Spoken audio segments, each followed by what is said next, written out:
J'aimerais qu'on chante ce chant qui dit de gloire en gloire.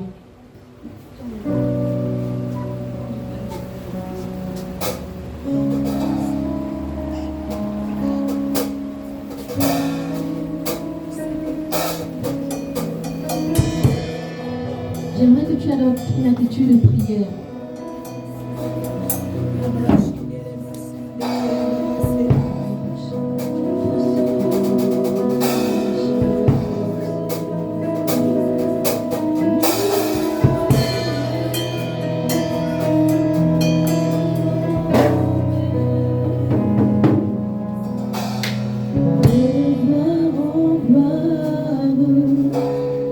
De gloire en gloire, tu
présence au milieu de nous, Esprit de Dieu.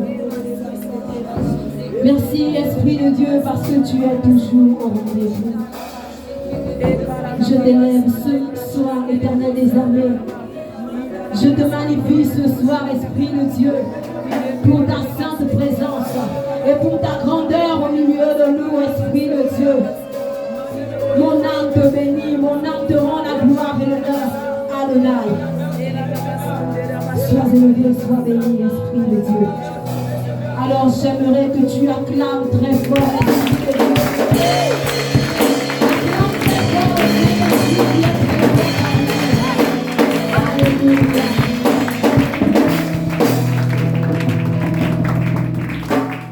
Merci, Saint-Esprit. Bonsoir, peuple de Dieu. Je bénis le Seigneur parce que c'est une grâce que je me tienne debout parmi vous ce soir.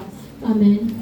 C'est Dieu qui donne la vie et il a renouvelé cette vie en moi et je suis debout parmi vous ce soir. Je remercie également nos leaders pour la confiance qu'ils ont envers nous. Amen. Alors le thème de ce séminaire c'est une jeunesse enflammée par le feu de l'esprit pour impacter sa génération. Alléluia. Amen. La jeunesse dont il est question ici, c'est l'ensemble des jeunes, tout comme nous sommes en ce moment. L'ensemble des jeunes. Nous sommes en ce moment rassemblés à l'église. Nous sommes une jeunesse. Alléluia. Et lorsqu'on parle d'être enflammé, on parle de quelque chose qui a pris du feu. Quelque chose qui a pris du feu. Quelque chose de passionné en fait. Et lorsqu'on voit ça dans le cadre de la jeunesse, on parle d'une jeunesse qui a pris du feu. Une jeunesse qui est passionnée pour le service. Une jeunesse en activité. Le feu de l'esprit ici, c'est le symbole de la présence de Dieu en nous. Le feu de l'esprit, c'est l'image de l'œuvre du Saint-Esprit en nous. Et lorsqu'on parle d'impacter sa génération, c'est influencer, c'est toucher, c'est atteindre des jeunes comme nous également. Et nous, en tant que jeunes, qu'est-ce que nous devons faire? Nous devons impacter la génération. Nous devons impacter ces jeunes-là. Ces jeunes qui sont dehors. Ces jeunes qui n'ont pas Jésus. Nous devons les impacter. Nous devons les atteindre. Comment impacter sa génération? On peut impacter sa génération par l'évangélisation. Alléluia. Nous allons lire, nous allons ouvrir la Bible dans Luc 3, à partir de verset 1 à 3.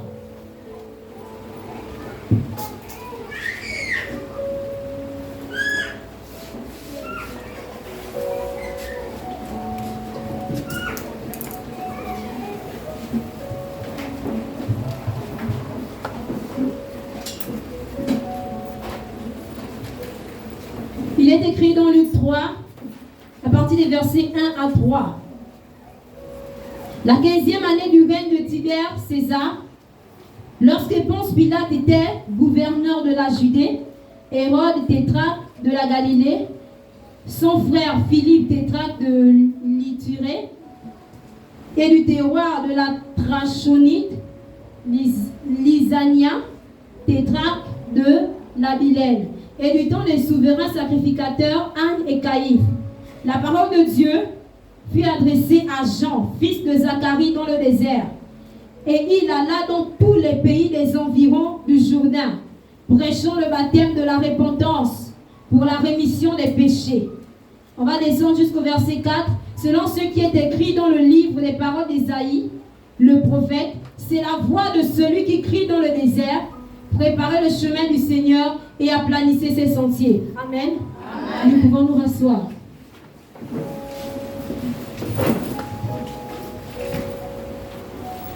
Nous Nous pouvons impacter la génération par l'évangélisation. Et dans ce passage, il s'agit de Jean-Baptiste. Jean-Baptiste, il avait été annoncé depuis par les prophètes Ésaïe. Et lorsqu'il est venu, il est rentré dans ça, l'évangélisation. Il a commencé à aller partout, dans tous les pays, dans toute la Judée, pour parler de la part de Dieu. Pour prêcher le message de la repentance. Pour prêcher le message de la délivrance. Pour prêcher le message de Dieu. Jean-Baptiste faisait l'évangélisation. Et par son évangélisation, il a attiré beaucoup de personnes. Il a impacté beaucoup de personnes. Et nous, en tant que jeunes, qu'est-ce que nous devons faire? Nous devons aller évangéliser pour pouvoir impacter la génération.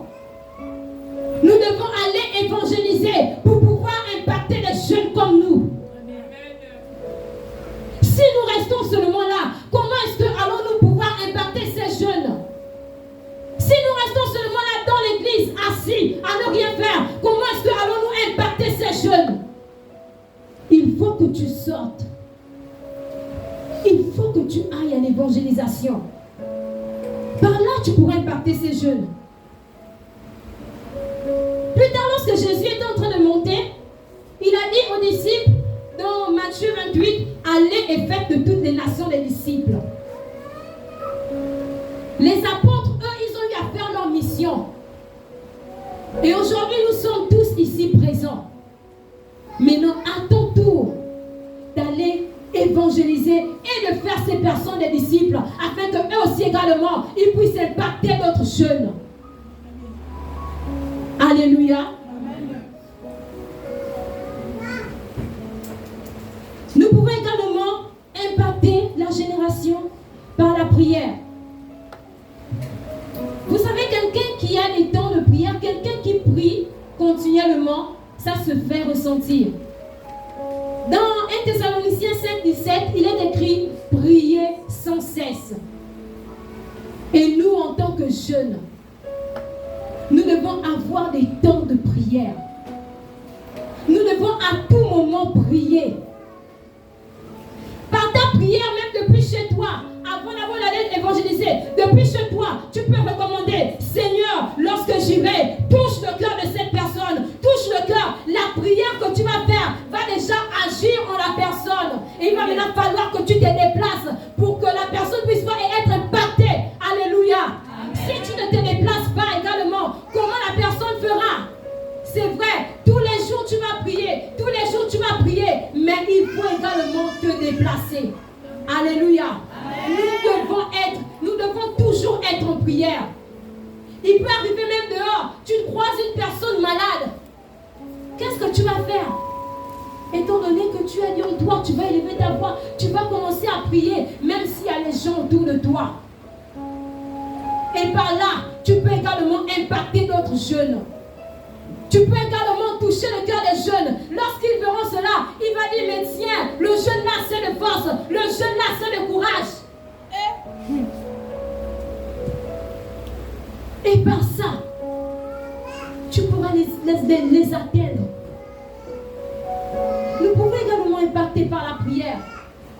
Nous pouvons également impacter par l'évangélisation. Mais nous avons aussi notre propre témoignage.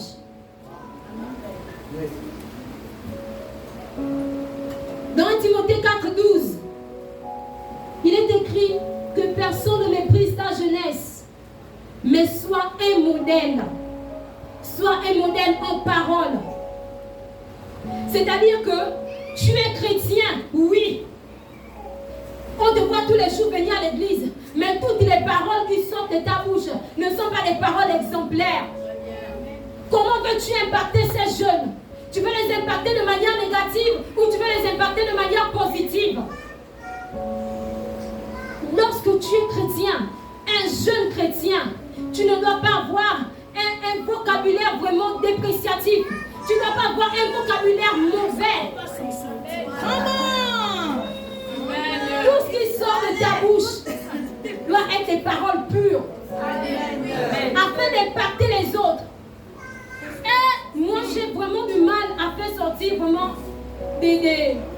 des paroles vraiment, des paroles grossières ou encore des paroles bizarres de ma bouche. C'est vraiment, non, en fait j'ai vraiment du mal. Je ne me sens pas à l'aise là-dedans. Et je n'ai pas, mon vocabulaire n'a pas, je n'ai pas habitué mon vocabulaire à ce genre d'expression. Alors en tant que jeune chrétien, ton témoignage doit impacter les autres. Les paroles que tu sors de ta bouche doivent impacter les autres. Si tu sors tous les jours les injures, mais la personne qui est à côté de toi finira aussi par injurier. Si tous les jours tu le fais, la personne à côté de toi finira par le faire.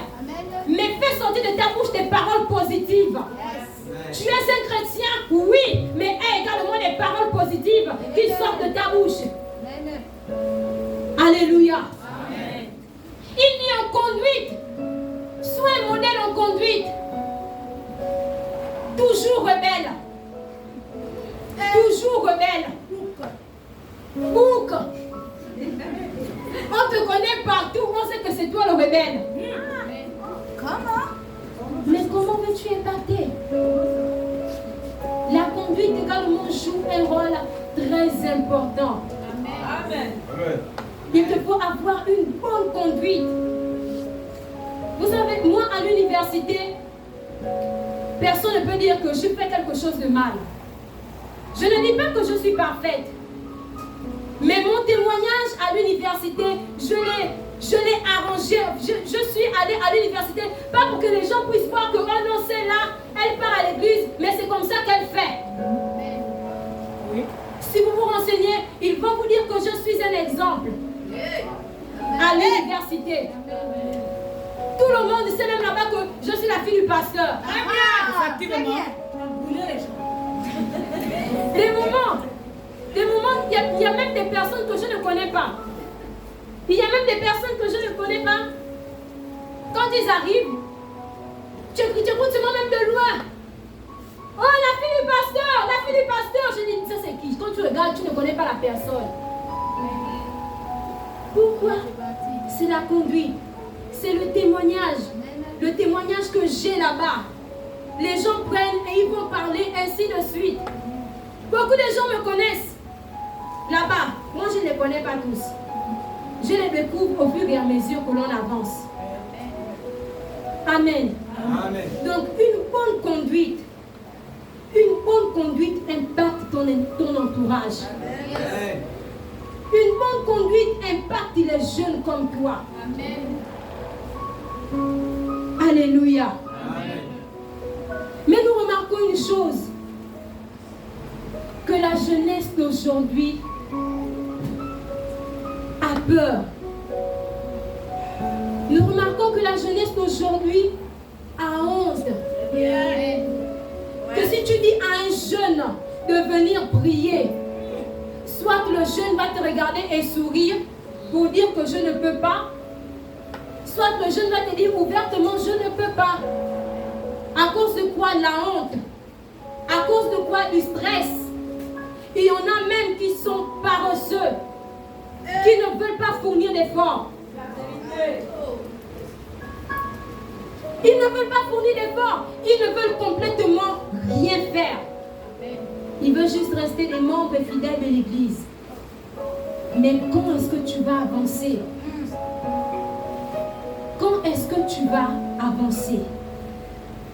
C'est pour cela qu'on parle d'une jeunesse enflammée par le feu de l'esprit. Pourquoi le feu de l'esprit?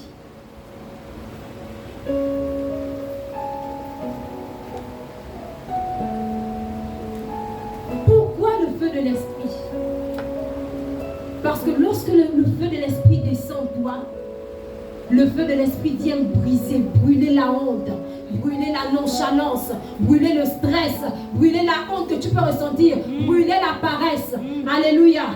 Nous prenons notre Bible dans Jérémie 1 à partir des versets 4 à 9.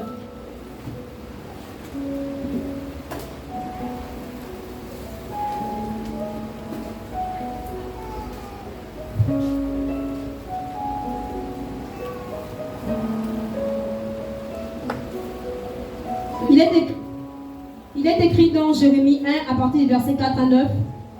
La parole de l'Éternel me fut adressée en ces mots. Avant que je t'eusse formé dans le ventre de ta mère, je te connaissais.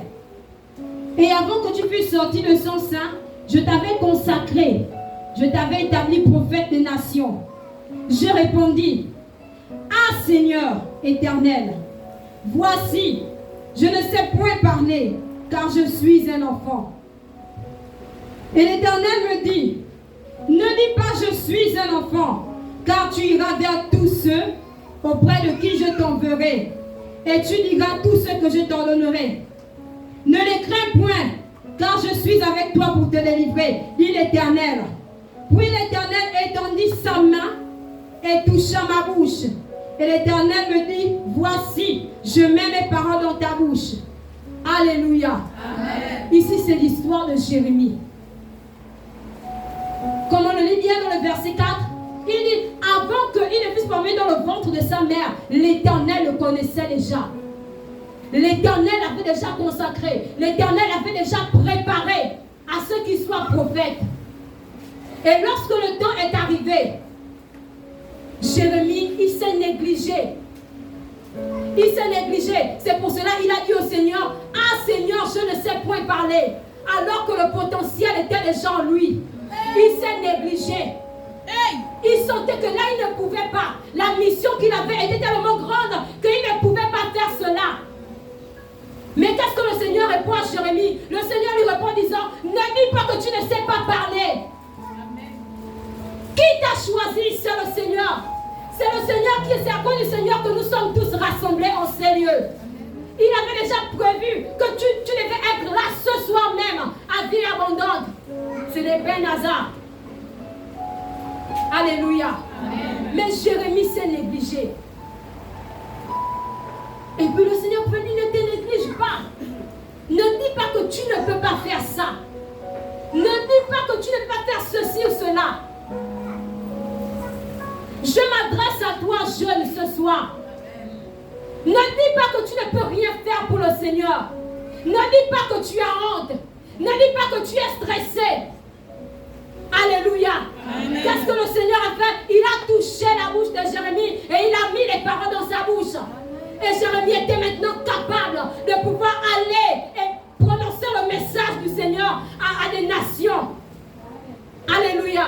Lorsque le feu de l'Esprit vient en toi, lorsqu'il vient, il trouve la paresse, il brûle la paresse. Lorsqu'il vient, il trouve la honte, il brûle la honte. Lorsqu'il vient, il trouve le stress, il brûle le stress. Il trouve la nonchalance, il brûle la nonchalance. Parce qu'il a quelque chose à accomplir avec toi. C'est pour cela que nous avons besoin du feu de l'Esprit. Nous avons besoin du feu de l'Esprit pour cela. Tu sens que tu as trop honte, eh bien il te faut le feu de l'Esprit. Parce qu'il a dit, ce n'est pas un esprit de timidité qu'il nous a donné, mais c'est un esprit de force et de courage. C'est l'esprit de force et de courage qui t'emmène à faire la volonté de Dieu. L'Esprit de Dieu vient et brûle toutes ces choses. Parce qu'il sent que c'est un obstacle pour toi. Si tu persistes dedans, tu ne vas pas avancer. Si tu persistes dedans, tu ne vas pas évoluer. C'est pour cela que nous pouvons voir des gens. Ça fait combien de temps que tu es à l'église? Ça fait 2 ans, ça fait 3 ans. Mais qu'est-ce que tu fais pour Dieu? Rien. Pourquoi? Parce que tu as laissé la honte prendre le dessus. Tu as laissé la peur prendre le dessus. Il te faut le feu de l'Esprit. Et lorsque tu as ce feu de l'Esprit, il fait un nettoyage total en toi. Un nettoyage total et profond. Car c'est l'esprit de force et de courage qu'il nous a donné. Alléluia. Amen. Pourquoi est-ce que le feu de l'Esprit est important? Parce que le feu de l'Esprit te donne la force et le courage de pouvoir aller évangéliser. Vous savez, si on dit tout de suite que nous irons à l'évangélisation, beaucoup de personnes n'iront pas. Justement à cause de cette honte, de ce stress. Ils ne savent pas ce qu'ils vont aller dire aux autres dehors. Mais lorsque le feu de l'esprit descend en toi, tu n'as pas besoin de regarder qui que ce soit. Tu sens comment ça chauffe en toi. Tu sens que tu dois aller évangéliser. Et lorsque tu te lèves, tu vas évangéliser. Tu ne vois pas qui que ce soit. Parce que le feu de l'esprit t'emmène à bouger. Le feu de l'esprit t'emmène à travailler, à l'évangéliser. Alléluia. Maintenant, on dit non, acte 4 à partir du verset 31.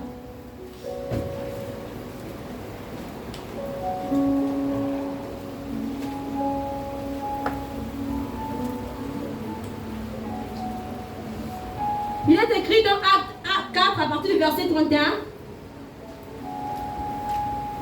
On va remonter à partir du verset 30, le verset 29.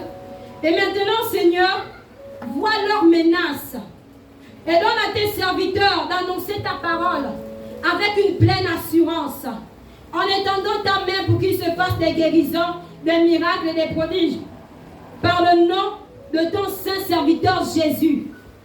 Quand ils eurent prié, le lieu où ils étaient assemblés trembla. Ils furent tous remplis du Saint-Esprit et ils annonçaient la parole de Dieu avec assurance. Dis amen à cette parole. Amen. Les disciples, ils recevaient des menaces de ces juifs et autres qui disaient qu'ils ne doivent pas parler de Jésus. Ils ne doivent pas prêcher la bonne nouvelle. Mais qu'est-ce que les disciples ont eu à faire? Ils se sont rassemblés. Ils ont commencé à prier. Prier dans une salle. Ils avaient besoin que le feu de l'esprit descende en eux afin de pouvoir annoncer la parole. Et le Saint-Esprit, il est toujours présent. Il est toujours au rendez-vous. Et il était là. Il est descendu dans la vie de ses apôtres. Et ils sont allés annoncer la parole avec une pleine assurance. Ils n'ont pas vu les menaces des gens. Ils n'ont pas vu les regards des gens à gauche et à droite. Ils n'ont pas vu les gens qui les intimidaient. Et étant donné que le Saint-Esprit est descendu en eux, ils sont allés à l'évangélisation. Et ils ont gagné beaucoup d'âmes. Nous avons besoin du feu de l'Esprit pour aller évangéliser. La honte est un obstacle. Tu veux impacter par l'évangélisation? Oui, mais il te faut le feu de l'esprit. C'est le feu de l'esprit qui vient booster tout en toi et t'emmène à l'évangéliser. Comme je le dis toujours, c'est un témoignage que je fais. Pour me tenir debout maintenant, il a fallu un travail. Lorsque j'étais plus jeune, quand je venais à peine d'intégrer le département jeunesse, on avait un respo avant, qui n'est plus ici. Et il nous disait toujours, il me disait toujours, Splendeur, il faut te préparer le samedi, parce que tu vas venir prêcher la parole aux jeunes. Moi, je ne venais pas. C'est pas que je séchais le culte du samedi. Je savais déjà à quel moment il devait commencer à prêcher. Donc, j'ai dit, ok, le culte commence à 14h. Je reste encore jusqu'à 15h et puis je descends. C'est ce que je faisais. Parce que j'avais peur. J'avais honte. Je ne voulais pas venir me tenir devant les jeunes. Mais je dis, mais qu'est-ce que je vais venir dire à ces jeunes? Mais aujourd'hui, je suis devant vous. Voilà. Tu aurais cru, tu aurais imaginé que je devais me tenir devant vous. Et c'était comme ça. Et il me disait, Splendeur, comme tu es venu en retard, samedi prochain, tu vas passer. Et moi aussi, j'arrivais tous les samedis maintenant en retard. Parce que je savais qu'il allait commencer à prêcher, puis je venais seulement trouver la parole. Mais est-ce que ça m'a aidé? Non. Si j'étais restée comme ça, je n'allais pas avancer. Mais avec le travail du Saint-Esprit, avec le travail de nos leaders, aujourd'hui je peux me tenir debout devant vous. Je suis debout. Ça a été un travail. C'est le feu de l'esprit. C'est le feu de l'esprit. Mais quand je restais à la maison, je ne restais pas à la maison pour le plaisir de rester à la maison. C'est vrai, mais je disais aussi, Seigneur, aide-moi à être comme le frère qui prêche. Aide-moi à être comme les autres qui prêchent et autres et consorts. Aide-moi. Malgré que j'arrivais en retard. C'est parce que je voulais fuir. Et ça m'a rattrapé. Plus tard. Le feu de l'esprit t'emmène à aller évangéliser. Vous savez, il y a des gens qui aiment l'évangélisation. Ils sentent comment dans leur cœur ça brûle en eux. Ça brûle, non, j'ai envie d'aller évangéliser, je ne peux pas rester là. Et qu'est-ce qu'ils font? Ils vont à l'évangélisation. Ils vont gagner des âmes. Qui va me dire qu'il peut résister au feu? Même si on allume le feu tout de suite, tu te places là, tu me dis que tu restes là pendant longtemps et tu vas rester là. Qui? Personne. Si on allume du feu tout de suite, tu mets ta main, tu vas retirer ta main parce que le feu brûle tellement. Mais lorsque le feu de l'esprit brûle, ce n'est pas pour venir te consumer toi physiquement, mais c'est pour t'emmener à travailler. Amen.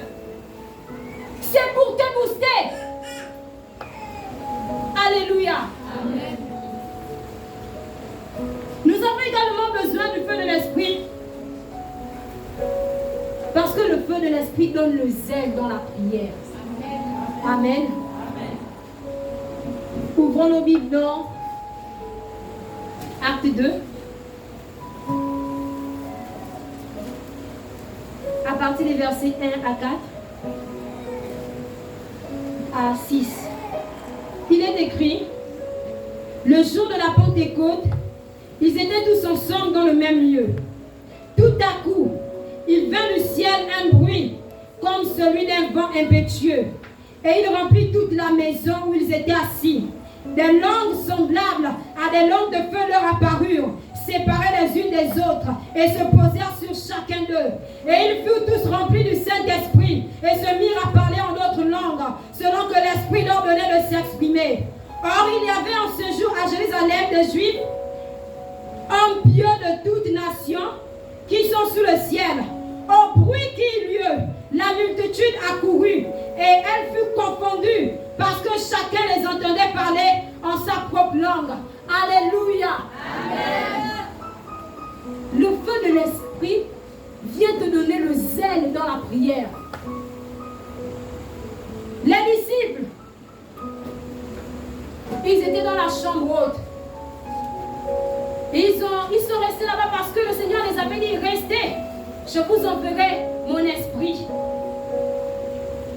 Et lorsqu'ils sont restés, la promesse que le Seigneur avait promis est descendue ce jour. Les disciples qui autrefois pouvaient prier: Seigneur Jésus, merci. On te demande d'élever la voix. Tu pries: Seigneur, merci. Merci Seigneur. Oh, on ne t'entend même pas. Mais lorsque le Saint-Esprit est descendu, il dit qu'il est descendu avec des langues semblables à des langues de feu. Et les disciples se sont mis à parler en langue. Et les gens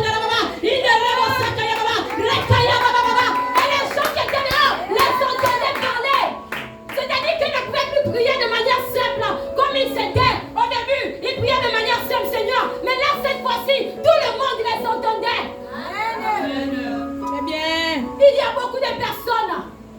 Lorsque tu les demandes de venir prier, soit tu n'entends catégoriquement rien. Effectivement. C'est ce qu'ils disent.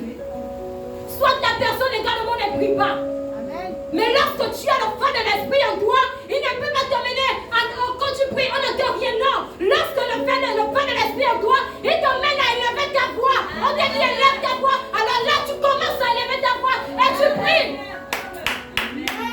Ne regarde pas les gens autour de toi. C'est pas ce que le Seigneur t'emmène à faire. À regarder les gens autour de toi. Pour avoir peur de prier. Pour avoir honte de prier. Il ne t'a pas amené à faire ça. Si tu te limites sous ta honte, mais comment veux-tu grandir dans la prière?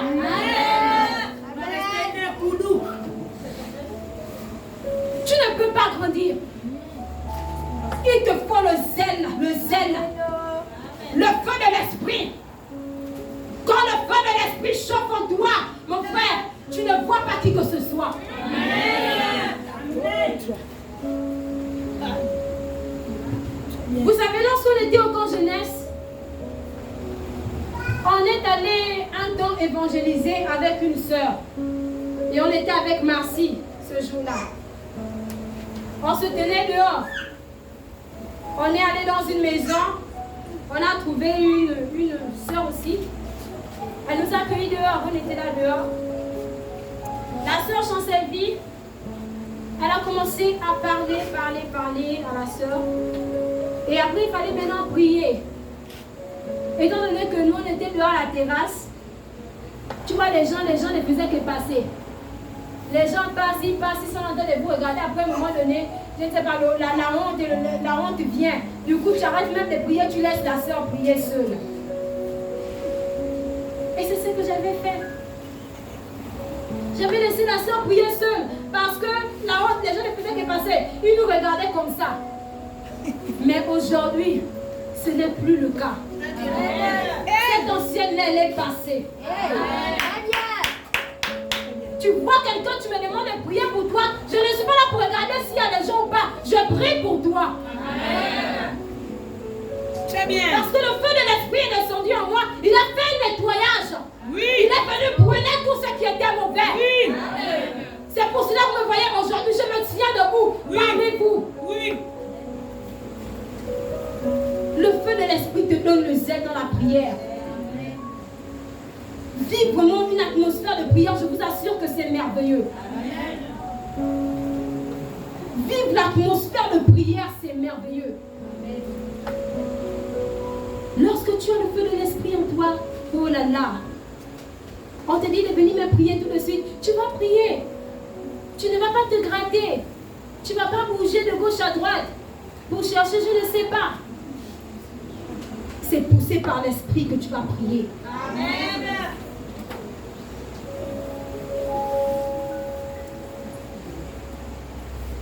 Le feu de l'esprit te donne également le zèle de le servir. Il te donne cette envie-là de le servir. Tu ne vas pas venir tous les jours dans la maison de Dieu. Ça fait 5 ans que tu es là. Tu ne fais rien. Tu ne fais vraiment rien. Et chaque jour, tu avances comme ça. Même rentrer au comité chante, rien. Aller au protocole, rien. Aller même balayer l'église, rien. Pourquoi? Parce que toi, tu as trouvé le plaisir à venir t'asseoir. Alors que ce n'est pas à ça dont Dieu nous a appelés. Vous savez, lorsqu'il a dit dans Joël 2,28 que je répondrai mon esprit sur toute chair. Il ne s'est pas adressé à une catégorie de personnes. Il ne s'est pas seulement adressé à des grands ou encore des vieillards. Il a dit, sur vos fils et vos filles, je répondrai de mon esprit. De manière biologique, nous avons des parents. Nous avons des parents. J'ai un père, j'ai une mère. Nous sommes des fils et des filles d'une personne. De manière biologique d'abord. Il dit sur vos fils et vos filles, je répondrai de mon esprit. Ils prophétiseront. Amen. De manière spirituelle également, nous avons des parents. Amen. Voici mes parents spirituels. Ils sont là. Nous sommes des fils et des filles d'une personne. Il dit vos fils et vos filles prophétiseront. Tu n'es pas venu pour t'asseoir. Tu es venu pour faire l'œuvre de Dieu. Amen. Il dit vos jeunes gens auront des visions. Parce que qui te donne ces visions, c'est pour que tu t'asseilles. Ce n'est pas pour que tu t'asseilles. Le feu de l'esprit te donne le zèle de travailler pour Dieu. Le feu de l'esprit te donne le zèle de le servir. Pas pour venir t'asseoir. Il dit vos jeunes gens auront des visions. Tu as des visions. Mais la vision qu'il te donne, c'est pourquoi? Le feu de l'esprit. Le feu de l'esprit est très important. Tu as besoin du feu de l'esprit pour aller impacter ta génération. Si tu n'as pas ce feu, tu seras toujours là. Tu vas chercher, tu vas tourner, tu ne vas rien trouver. Amen. Il te faut ce feu. Tu as besoin de ce feu pour aller impacter ta génération. Tu as besoin de ce feu pour aller impacter les jeunes comme toi.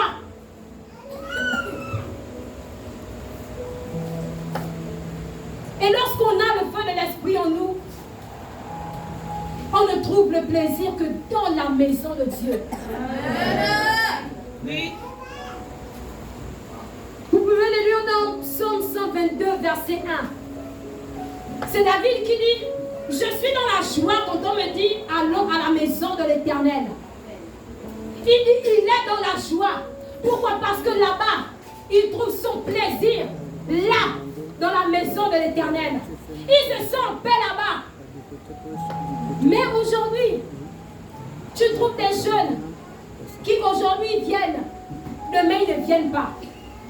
Aujourd'hui ils sont là, demain ils ne sont pas là. Mais quel est ce feu de l'esprit qui va t'emmener à sécher? Lorsque tu es animé du feu de l'esprit, tu trouves ton plaisir dans la maison de l'Éternel, en travaillant pour Dieu, en étant au service de Dieu. Yes. Tu ne trouves pas ton plaisir dehors. Moi, je n'aime pas sécher. Je n'aime vraiment pas sécher. Parce que je me sens bizarre. Quand tu sens que tu n'es pas venu à l'église, non. Tu n'es pas en paix. Il y a quelque chose en toi qui ne va pas bien. Amen. Si tu me dis que tu ne ressens pas ça, c'est que tu as un problème.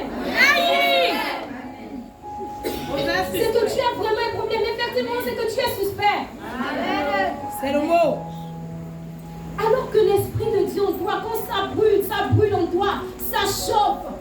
Tu dis non, il faut que j'aille là-bas à l'église. Il y a tellement de choses à faire là, dans la maison de Dieu. Et tu as besoin du feu de l'Esprit. Vous savez, Jésus, lorsqu'il a commencé à l'âge de 12 ans, ils sont allés avec ses parents à une fête où ils avaient pas l'habitude, au temple. Mais les parents plus tard sont partis. Jésus, lui, il est resté là au temple. Ça chauffait tellement en lui. Ça chauffait tellement en lui qu'il voulait déjà commencer l'œuvre du Seigneur. Les parents sont partis. Il est resté là. Ils l'ont cherché 3 jours. Ils l'ont cherché pendant 3 jours. Et ils ont trouvé Jésus où? Dans le temple, en train d'enseigner qui des docteurs, en train d'enseigner des anciens. Ça chauffait tellement en lui qu'il disait non, il ne faut pas que je puisse rester comme ça. Je dois travailler. Parce que c'est le moment. Tu es la génération que Dieu a choisie. Tu es cette génération que Dieu s'est choisie. Avant que nous puissions naître, il nous connaissait déjà. S'il t'établit, c'est pour une mission bien précise. Et pour accomplir cette mission, tu as besoin du feu de l'Esprit. Tu as besoin du feu de l'Esprit. Tu veux te tenir là? Tu as besoin du feu de l'Esprit. Alléluia. Amen. Et ce feu, il faut le désirer. Il faut désirer ce feu. Quand quelqu'un veut quelque chose, il fait le tout possible pour avoir cette chose. Même si ça prend du temps, il fait le tout possible pour avoir cette chose. Ça doit être de même avec Dieu. Ça doit être de même avec Dieu. Alors ne te néglige plus. Certainement tu étais déjà enflammé, mais après tu as senti que la flamme a baissé. Recherche cette flamme. Il faut la réactiver. Si elle a complètement diminué, réactive la flamme. Car si Dieu t'a appelé, c'est pour une mission bien précise. Il faut que tu ailles impacter cette génération. Toi, tu dois être impacté pour aller impacter les autres et ainsi de suite. Alléluia. Amen. Il faut désirer le feu de l'Esprit. Une jeunesse enflammée est une jeunesse en activité. Une jeunesse enflammée est une jeunesse qui bouge, est une jeunesse qui travaille, qui est au service de Dieu. Partout, la jeunesse est au service de Dieu. Dans l'église, la jeunesse est au service de Dieu. Dehors, la jeunesse est au service de Dieu. Alléluia. Vous savez, lorsque je suis souvent à l'université, il y avait un des condisciples qui m'avait demandé mon téléphone parce qu'il voulait prendre les chants. Il pensait que dans mon téléphone, j'avais les chants du monde. Donc je l'ai laissé avec mon téléphone pour qu'il puisse prendre les chants. Il a vu les chants de louange, il voit, il sent que jamais ça n'est fini la louange dans le téléphone. Il ne peut pas s'en sortir. Il sent que jamais ça n'est fini. Je me suis déplacée. Il crie mon nom, Splendor, Splendor. Je dis, quoi m'appelle? Viens vite, viens vite. Je pensais même qu'il y avait un problème.